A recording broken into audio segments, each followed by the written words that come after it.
Bienvenue mesdames et messieurs, merci encore. Nandenge tout le monde, on a cannabino toujours dans les cadres. Il y a actualité en beau cannabis. Voilà encore, j'ai le réel plaisir. Il y a ko kuta nabino, il y a ko présenter bino ce numéro de l'essentiel de l'actualité.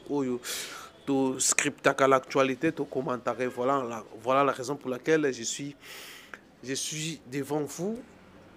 Partout où vous êtes, surtout notre communauté congolaise, vous a disséminé à travers le monde. Et voilà, encore rendez-vous Nabino, ya masolo, ya mboka, masolo, ya politique, ou le solo là. Alors, solo là, concernant d'abord Holanda qui déclaration, d'abord déclaration, il y a Constant Moutamba. Commenter sur Makamba Constant Moutamba. Il y a une déclaration, celle qui n'a parlé de justice lundi le 26. Oyo lelo to komeka to tsela binango to analyser to commenter moi muke par rapport à certaines révélations sur Bimisaki par rapport à la démarche il y a procureur général pour la cour de cassation Firmin Vondo oyo lelo to komeka to solo yango il y a vraiment la guerre est ouverte entre ministre de la justice na procureur près la cour et cour de cassation Firmin Vondo et le gouvernement et le premier ministre, parce que le premier ministre, dans un communiqué, il avait demandé à Constant Moutamba à sursoir des démarches sont entreprises. Il y a des réponses par rapport au Constant Moutamba. Mais au moment où dans l'Assemblée nationale, il y a une commission qui travaille déjà, je crois que au courant de la semaine, Moutamba sera devant. Je crois qu'il va expliquer ce qu'il a, si vraiment, réellement, Makambalobe Zabongo, on sent vraiment que non, il y a un problème. Au niveau, il y a un groupe, il y a un gouvernement, où Bazolinga va menacer, où Bazolinga bataille en difficulté. Mais les explications que Moutamba, ils ont démontré vraiment que non, ils ont vraiment un plan où ils ont monté pour que réduire les positions par rapport à la gestion, il y a choses publiques, il y a Mboka. Voilà, mesdames et messieurs, Premier ministre aussi, YPN Lobaki a communiqué pour sursoir des démarches Moutamba Salaki pour construire un complexe, il y a prison à Makala, service, Makambo Ebele Zanakati wana. Et voilà, ça donne une nouvelle image sur Constant Moutamba. Mais par rapport à Constant Moutamba, par rapport à la démarche, il y a Constant Moutamba, il y a aussi un dossier à détournement dans la ligne maritime congolaise. Le DG Mukendi, même le ministre du Transport, Jean-Pierre Bemba, qui a arrêté lors du conseil des ministres, a dit qu'il percevoir frais ou frais liés à la ligne maritime congolaise. Mais il continue à protéger. Il a des soupçons pesés syriens. Il y a plus de 100 millions de dollars à détourner. Mais aucune action judiciaire à son encontre. Mais tout ça comprend, il y a Constant Moutamba, 19 millions, mais la révélation Constant Moutamba Salia. Même l'entreprise qui devait à Kosala Moussala n'a rien touché. Donc on sent vraiment comme s'il y a Anguille ou Roche dans Makambo ya Constant Moutamba. Et comme il y a aussi un nouveau gouvernement, peut-être qu'on interpréter dans les écarter Constant Moutamba, peut-être nous allons parler au cours de ça, de cette émission. Nous allons vous laisser aussi suivre quelques séquences, il y a extrait, il y a révélation Moussa Salaki, il n'y a pas de télé, mais là, vous devez construire une démarche, il y a contre-ministre parce qu'il y a un dossier qui est déjà à un niveau où ils ont déjà initié par le ministre contre procureur près la Cour de cassation. Ndenge a Outaki Kosomba, dossier sur l'immeuble qu'il a acheté en France, où les enquêtes sont en cours, selon la loi, il y a une initiative Morote, il y a l'anda ministre de la justice, selon Constant Moutamba. Nous allons donner certains points où on est dans le bas qui a des tournements où ils ont joué, ils ont jusque-là aucune action judiciaire. Tout le cours de cette émission. Déclaration à Thabo Mbeki, l'ancien président sud-africain. Tolandi Bissonyos. Déclaration Sali. Tout le monde dit que Congo, il y a plusieurs autorités. Il y a Afrique et tout comme l'Europe, il y a s'ingérer dans la situation de la s'ingérer. Pourquoi Azako Kota Makambo ya Congo? Pourquoi Azako tirer les draps pour Joseph Kabila? Bah démarche nyonso. Azako accuser même le président de la République Aza tribaliste. Donc le même discours. Oyo ko Paul Kagame. Oyo ko pa ya ancien président ya Sud-Afrique. Oyo ko pa ya Bananga. Oyo ko pa ya Joseph Kabila. Oyo ko pa Moïse Katumbi. Oyo ko pa na opposition. Na Martin Fayulu tout consort. Tozo ebate. Balingi nini. Oyo photo lobela Congo. Tozo lobela ne Congo. Nous devons sauver notre Congo. Est-ce que Thabo Mbeki yaza koyeba l'histoire, cause, il y a guerre à l'Est de la République démocratique du Congo? Alors voilà, mesdames et messieurs, nous allons parler au cours de cette émission. Alors je vous convie d'abord de vous abonner sur Top Kinefo pour vous partager aussi la vidéo. Et comme ça, la biso bien coupé, ça biso ba courage. Il y a toujours tout le belaka. Makambo tali Congo to le bela. Soki nini te non, tout ça n'a pas ça intérêt à Congo. Tout ça n'a pas ça Congo ça la sauver. Tout ça n'a pas ça à Congo. Et l'ongwana prise, il y a des mains étrangères. Voilà l'objectif. Il y a Bitumba sur tout ça dans le Congo. Pour la minute, c'est le changement. Mon côté, tant qu'il y a une main de l'étranger, et ça continue à terroriser la population congolaise. Que c'est même la guerre la population congolaise. Et voilà. Yango tozalia tozolobela Congo toyeko défendre mututé mais tozolobela na no Congo.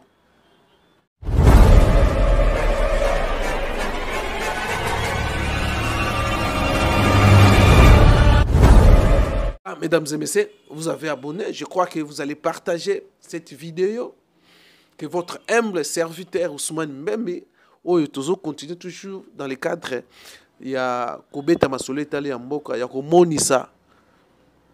D'abord, la guerre que au Congo, tout ça qu'on subir par rapport à l'impérialiste. Et voilà, tout coûte un abus encore une fois de plus. Bonjour, bonsoir, ça dépend de l'heure à laquelle vous allez suivre ces nouveaux numéros du 27 mai 2025. Alors, réel plaisir pour moi encore une fois de plus.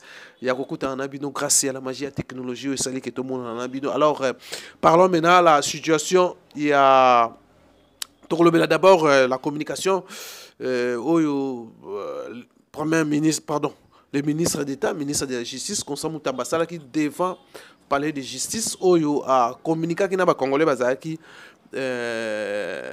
wana dans le cadre ya komeka ko justifier soit ko éclaircir l'opinion par rapport ya au nyonso donc par rapport ya les actions oyo ils ont déclenché l'action et information judiciaire où le procureur près la Cour de cassation avait initié, avait demandé l'autorisation de l'Assemblée nationale autoriser pour avoir information judiciaire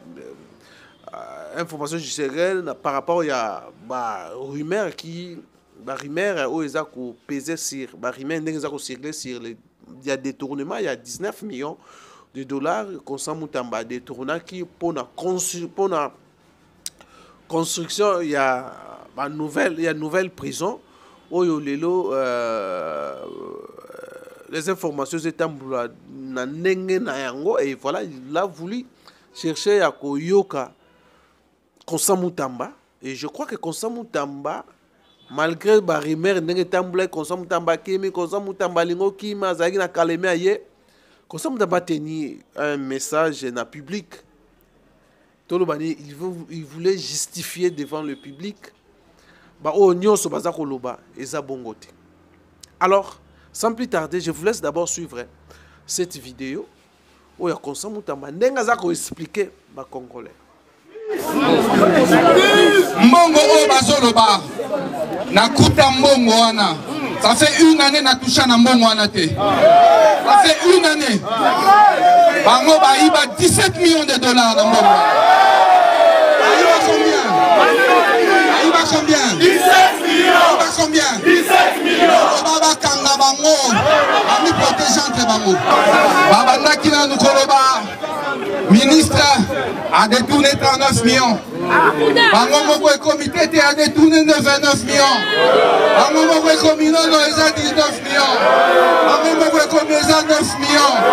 Si bango moko a détourné le côté. Quand on a prison, ils ont mabe. Na respecter procédure et agré.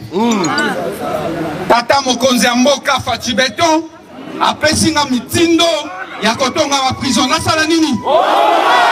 Nasala nini? Nasala nini? Bolanda yango na rapport à conseil de ministre. Namoni que 19 millions ils en a compte. Ça fait une année. Nalobi mbongo yo esengeli esala nini? Esala nini? Nazui na luki entreprise o ekoti kondima kotonga prison mais na mbongo ya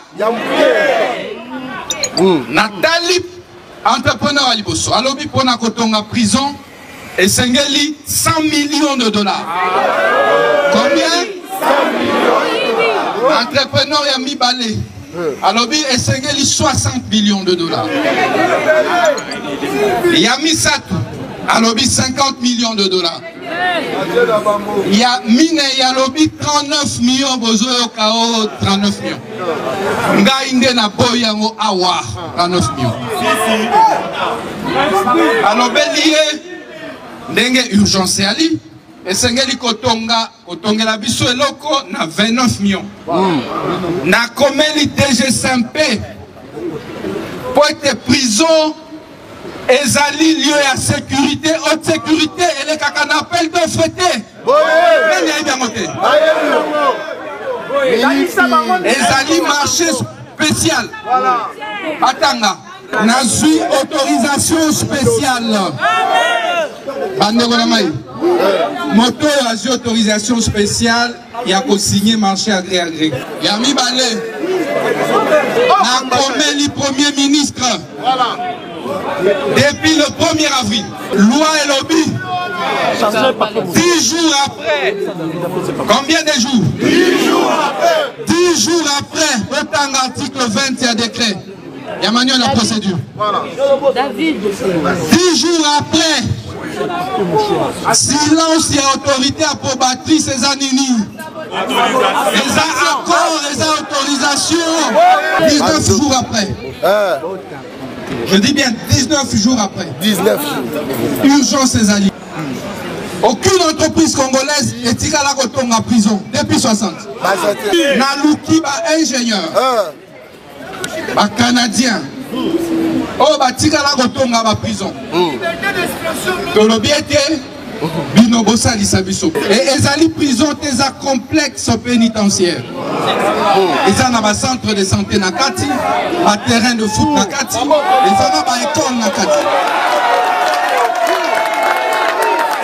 Pour le en 2028. Pour le ça Faci Beton, bilan, ceux qui te lançaient ma projet, c'est quoi?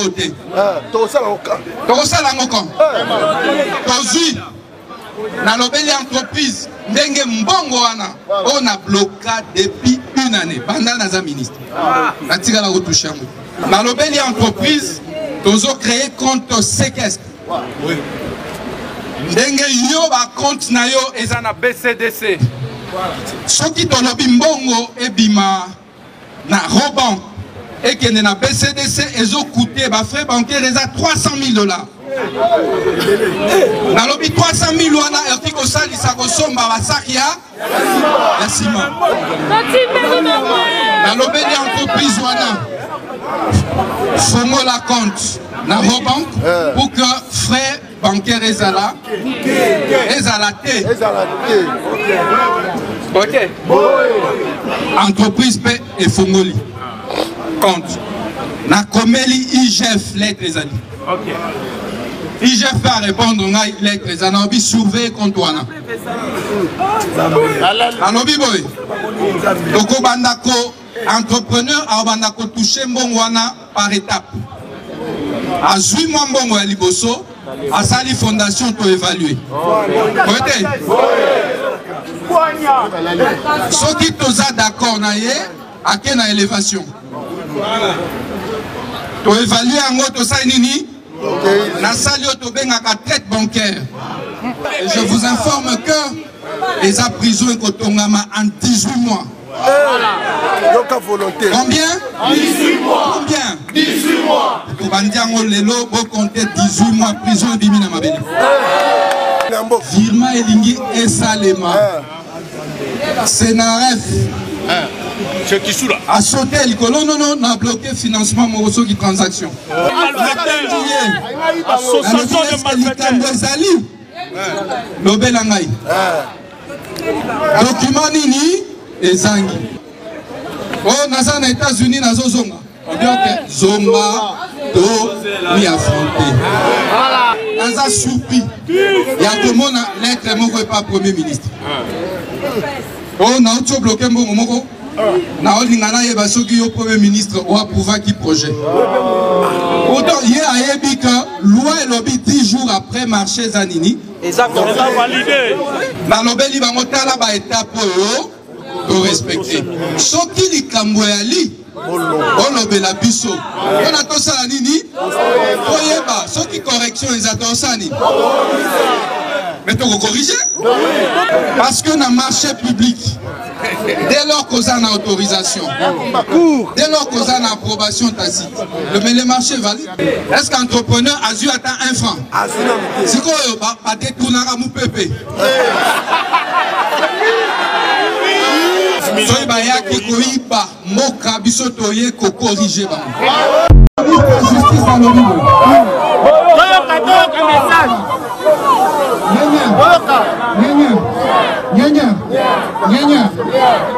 Bondo yoka. Bolo bela ewe. Benge akutana kina sabata. Abakabili. Groupe ya mafia. A humilié ngai. On a pas baby sa réputation. Bolo bela mangoko. Zambe ya bakoko nanga makasi koleka banzambe.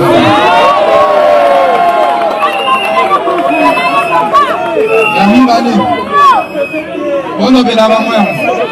Enga naobanga prison. Aza prêt. Alobaki ete na kimi à partir de Tanzanie. Ono bela bango ke na ye ko affronter bango. Voilà. Na oyo na kim na parler de justice. Très bien. On bela lisusu yo boy. Azomona yo.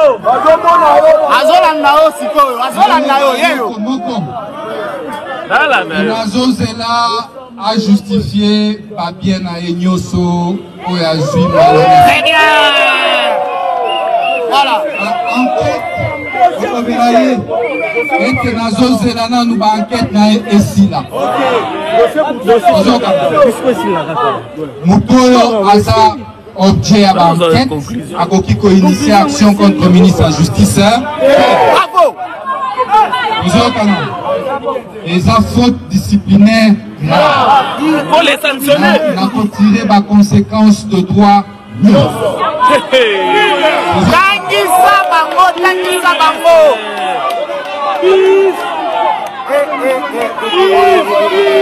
Amoni Abandi pour inviter le secrétaire général de la justice, le directeur pénitentiaire. La Nobeli Bango, Bakokende Kuna.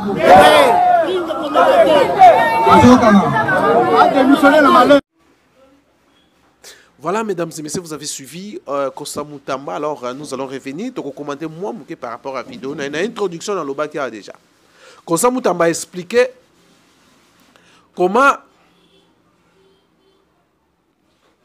Mbongwana azwaki a discuté ki na ba entreprise, a expliqué ba entreprise bolandi binomoko.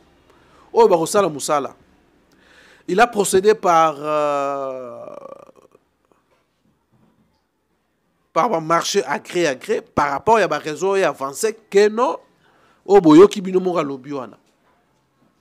Il y a des documents. Il y a un compte, il y a compte moko bancaire et salamaki. Oyo a informé IGF Alande la Kayango. Il avait écrit la première ministre. Il m'a expliqué après 19 jours, réponse c'est ça koyate. Voilà, procédé selon la loi sur 10 jours et coquille. Il faut donc autoriser marché agré salama. Pour il est poursuivi pour avoir entrepris des marches à marché agré sans respecter la procédure. Et à marché agré. Bolandi a expliqué ma rambognos. Comment marcher on a salamaki. Mais au moment où Zoloba, il y a lobiana. Même l'entreprise qui devait exécuter Moussala on a reconstruit prison n'a rien reçu. Alors, à l'objet aussi, à cause de la devant, firmé vont doter. Le procureur près la Cour de cassation parce que il y a une action, il y a une enquête syrienne. Oh, il y a jamais interpellé le ministre. Et voilà la guerre. La guerre est ouverte entre Vondo et Constant Mutamba. Guerre est fondée. Constant Mutamba n'a pas été, mais je pense que Constant Mutamba n'a pas parlé. À expliquer. Je crois que l'explication Constant Mutamba pesi. Même la commission oh vita caméra tchaki rapidement. Oh bazoko statuer bako inviter Constant Mutamba a expliqué. Je crois qu'il y a des éléments au Constant Mutamba a livré déjà en amont ou permettre bango bakende ko sala les enquêtes bakende par ba lettre au place Mutamba atikaki. Au pesi la loi autorise qui est dans des jours et les cas qui au premier ministre à l'obak de l'autre côté ou est directement comme la loi est 10 jours après il faut ils ont déjà accepté et a supposé accepter procédure et marché agré alors mesdames et messieurs, bien que Alobia n'est pas à procureur pour y a une action contre procureur général près la Cour de cassation ndenge azwaki ba immeuble o asombi na France babilo kazana ngo mbongo bazolandela les enquêtes ezosamba akoki kotinda akozwa initiative te ya ko interpeller ya ko juger ministre justice selon Constant Mutamba. Alors problème c'est que dozana ngwa na ligne maritime congolaise, il y a un dossier. Il y a plus de 100 millions de dollars. Oh, le DG Mukendi. Balobi que non, il a détourné ça. Il y a un détournement. L'argent, ça, plus de 100 millions volatilisés dans la ligne maritime congolaise. Oh, le procureur près la Cour de cassation a kangine matoi. Mais les gens posent des questions. Pourquoi Azolandela Constant Mutamba? Donc c'est qu'il y a quelque chose. Oh, et ça, plan Mutamba, il y a plan Bazo Montélé pour que bah écarter le gouvernement de Zarokota. Parce que Azoro gêné. Oui, Tokoloba. Si Eza Bongo, c'est que Constant Mutamba a raison. Par rapport. Il y a une situation d'abord plus grave. Nous avons détourné plus de 100 millions. Intouchable. Nous avons touché à Zatina, nous avons protégé DG à ligne maritime congolaise. Nous avons protégé DG Mukendi. On a détourné plus de 100 000. Ministre des Transports, Jean-Pierre Bemba. bazwaki disposition moko boye lors ya conseil des ministres suspendre après les vacances c'était frais moko lié na ya fret maritime wana azwaka yango te mais le DG là continue toujours à prendre et yango bazobaki non il a fait plus de 100 millions mbongo wana azozwa place ekendaka yebanaka te. Alors il fallait une enquête si ndenge bazwa koloba ndenge ba rumeur ezotambola sur cette affaire de plus de 100 millions de dollars détournés.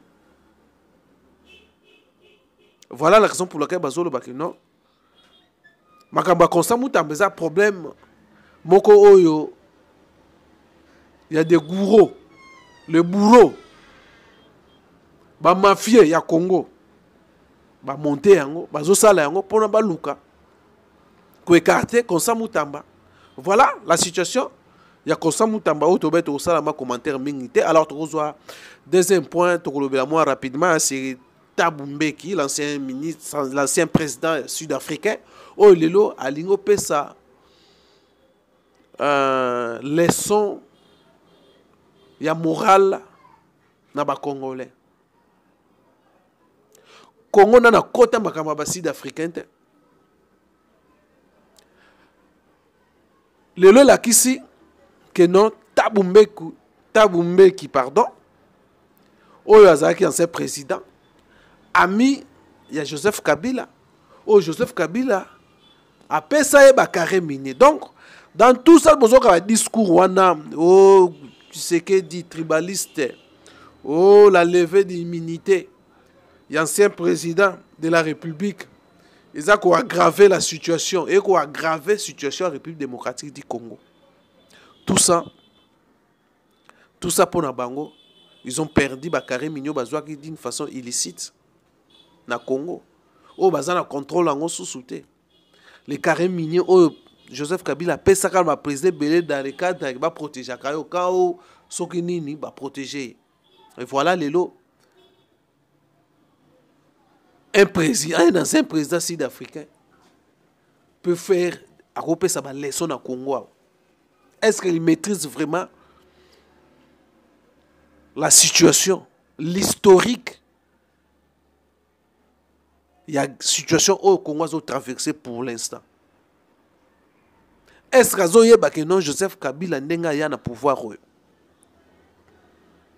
Est-ce qu'ils ont maîtrisé vraiment situation, il y a insécurité à la République démocratique du Congo. Donc, bon, on a soutenir Joseph Kabila comme a joué option, il y a la guerre, il y a la armée, à ça la rébellion. Non. Les Congolais disent non à propos de Thabo Mbeki.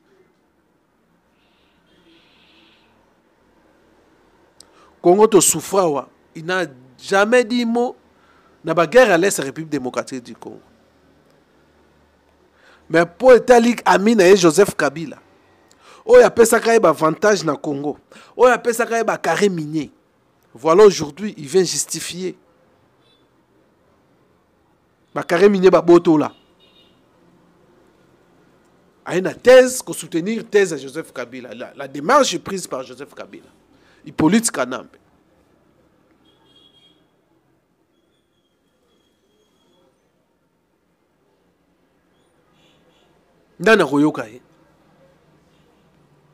C'est maintenant question.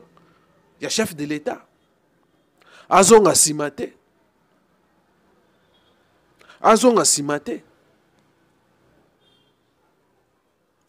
Pour la carte sur l'article, il y a mettre fin à la guerre.